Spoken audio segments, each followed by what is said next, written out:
आज हम लोग क्वेश्चन नंबर 7 सॉल्व करेंगे। क्वेश्चन नंबर 7 क्या है, देखिए। नदी के एक किनारे पर दो बिंदु ए और बी के बीच की दूरी 40 मीटर है बोल रहा है।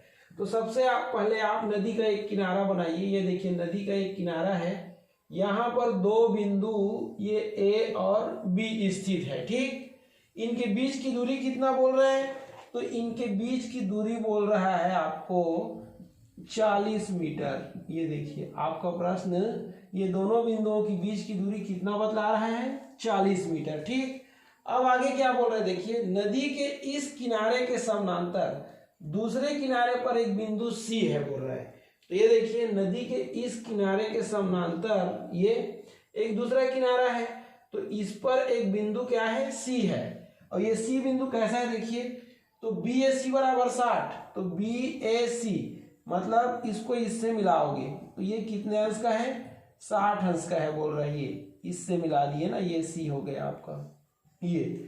अब बोल रहा है आगे, तथा ए बी सी 30, तो ए बी सी मतलब ये वाला, ये कितने का बोल रहे हैं, 30 का बोल रही है। तो नदी की चौड़ाई ज्ञात कीजिए बोल रहे हैं। तो नदी का चौड़ाई ज्ञात करने के लिए आपको यहाँ से ये लंब खींचना पड़ेगा। मान लो ये कौन सा बिंदु है, डी बिंदु है। तो यही क्या होगी, आपके नदी की चौड़ाई होगी। इसको मान लो, कितना मान लो, h मीटर मान लो ये, ठीक।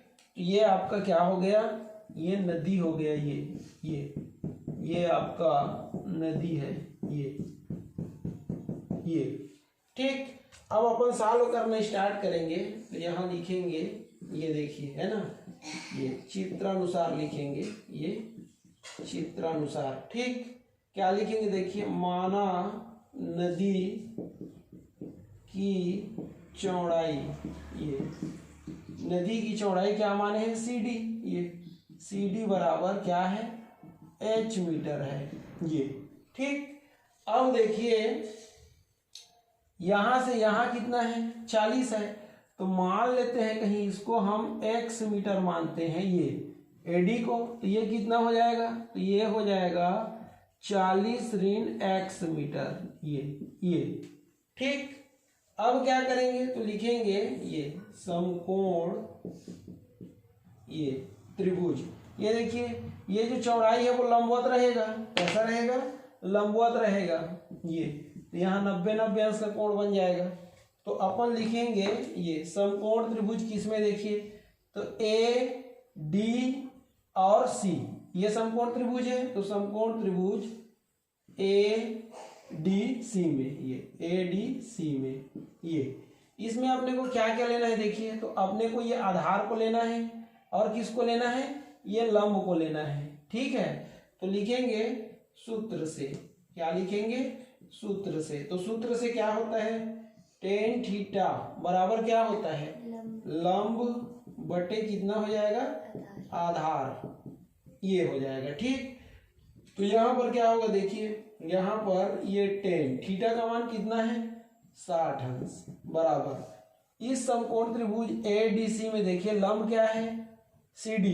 क्या है, लंब क्या है आपका, डी सी या सी डी। और आधार क्या है, ए डी। क्या है, ए डी ये। अब टेन 60 का मान कितना होता है, करनी 3 बराबर डी सी का मान कितना है, तो h है। और एडी का मान कितना है, तो एडी का मान x है। तो यहां से आप x का मान ज्ञात कर लो। तो क्या हो जाएगा बताइए, तीन गुणा हो जाएगा ना। तो क्या हो जाएगा, x करनी 3 बराबर कितना होगा, h। तो x बराबर क्या हो जाएगा, h बटे करनी 3 होगा, दिखाई दे रहा है ये। तो x का मान यहां से आपको मिल गया, कितना आया, इतना मीटर ये। तो ये समीकरण क्या हो जाएगा आपका, तो समीकरण हो जाएगा ये 1 ये। अब क्या करोगे आप, अब क्या करोगे बताइए। तो अब ये देखिए अभी आप ए डी सी को लिए थे, अब क्या करोगे आप, ये बी डी और सी भी एक समकोण त्रिभुज है। तो लिखेंगे, क्या लिखेंगे, समकोण ये त्रिभुज किसमें, बी डी सी में, ये बी डी सी में। तो बी डी सी में क्या हो जाएगा, यहाँ भी सूत्र से, कहाँ से, सूत्र से, तो सूत्र से क्या होगा बताइए, टेन थीटा, इसमें भी ये चाहिए और ये चाहिए, तो टेन थीटा बराबर क्या होगा, लंब बटे आधार, ये यही हो जाएगा। तो यहाँ पर थीटा का मान कितना है 30, तो टेन क्या हो जाएगा 30 बराबर लंब क्या है यहाँ पर भी सी डी, ये है ना, और आधार कितना है ये सी डी, और आधार कितना है देखिए, ये सी डी लंब है और आधार क्या है डी बी, ये डी बी आधार है ना, तो ये डी बी हो जाएगा। तो टेन 30 का मान कितना होता है 1/3 बराबर सी डी का मान कितना है h, और डी बी का मान कितना है 40 ऋण x, ये ठीक है। अब क्या करना है आपको, यहाँ x का मान रख देना है, तो पहले आप इसको क्या कर लो, हल कर लो, तो इसका गुणा इससे कीजिए तो क्या हो जाएगा 40 ऋण x बराबर कितना हो जाएगा h करनी 3, ये हो जाएगा। अब x का मान रख दो, ये समीकरण कहाँ से, समीकरण 1 से, ये x का मान रखने पर, ये मान रखने पर, ये ठीक, तो दिखाई दे रहा है आपको, बिल्कुल दिखाई दे रहा है ना, ये तो क्या हो जाएगा बतलाइए ये देखिए 40 का 40 ऋण x का मान कितना है h करनी 3, ये बराबर कितना है h करनी 3, ये h बटे करनी 3 है यहाँ, और यहाँ क्या है तो h करनी 3 है, ठीक है। अब इसको क्या करना है अपने को, सॉल्व करना है, तो कैसे सॉल्व करेंगे, तो ये देखिए यहाँ पर हो जाएगा आपका, ये 40 का 40 रहेगा बराबर h करनी 3, और ये इधर आके प्लस h बटे करनी 3, ऐसा हो जाएगा, ठीक है। ये ऋण h बटे करनी 3 इधर आएगा तो धन हो जाएगा ना।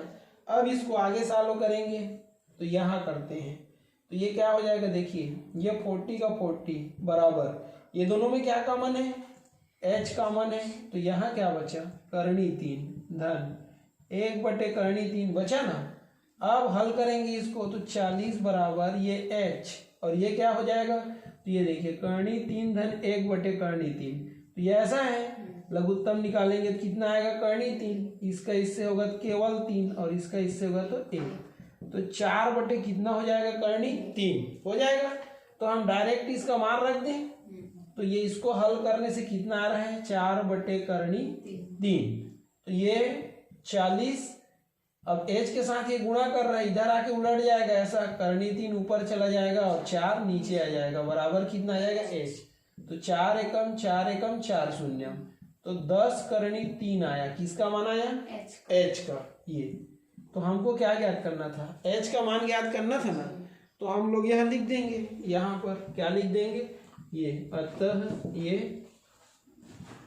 h बराबर कितना हो जाएगा 10 करनी 3 मीटर, ये हमारा क्या हो जाएगा आंसर हो जाएगा ये।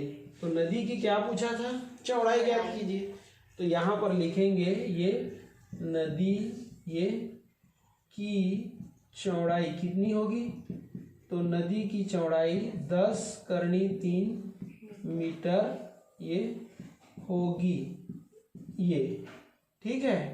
ऐसे अपने को